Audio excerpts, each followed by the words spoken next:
Once in the times of long ago, lived a renowned monk named Tissa who took up residence in the famous Jetavana monastery.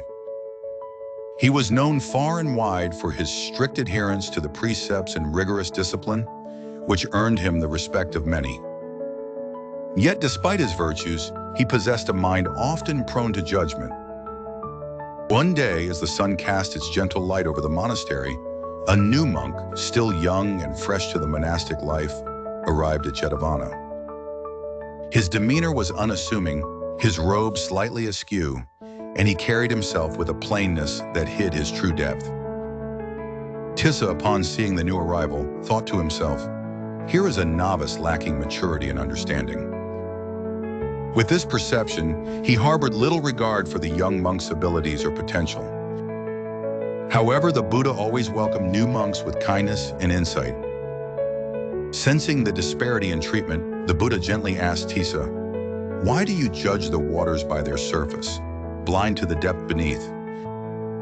The question lingered in the air, subtle yet penetrating.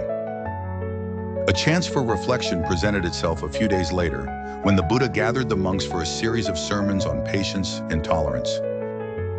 He invited monks to share stories and insights they had gleaned from their lives. When it was the young monk's turn to speak, he recounted a tale with such depth, wisdom, and clarity that all who listened were enthralled. He spoke of compassion that surpasses superficial judgments and of the importance of seeing not with the eyes but with the heart. As his words settled into the hearts of the listeners, Tissa felt a profound shift within himself. He realized the young monk spoke from an understanding that transcended learning. It was experiential, gleaned from the boundless library of his past life's merits.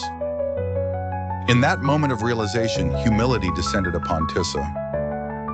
He approached the young monk and humbly asked for his guidance in understanding deeper truths. The young monk, displaying the grace of a bodhisattva, welcomed Tissa with warmth and tutelage, and through this relationship, Tissa's rigid perceptions began to melt away. From that day onward, not only did Tissa grow in his practice, but he also became known for the depth of his kindness and the absence of judgment in his heart. He learned, as the Buddha taught, that all beings have vast potential. They must not be limited by the narrow confines of our assumptions. Thus, in the end, the monastery itself resonated with the words of the Buddha. The fragrance of flowers spreads only in the direction of the wind, but the goodness of a person spreads in all directions. The Buddhist principle, true wisdom discerns without judgment and understands that all beings can reveal their innate Buddha nature in their own time.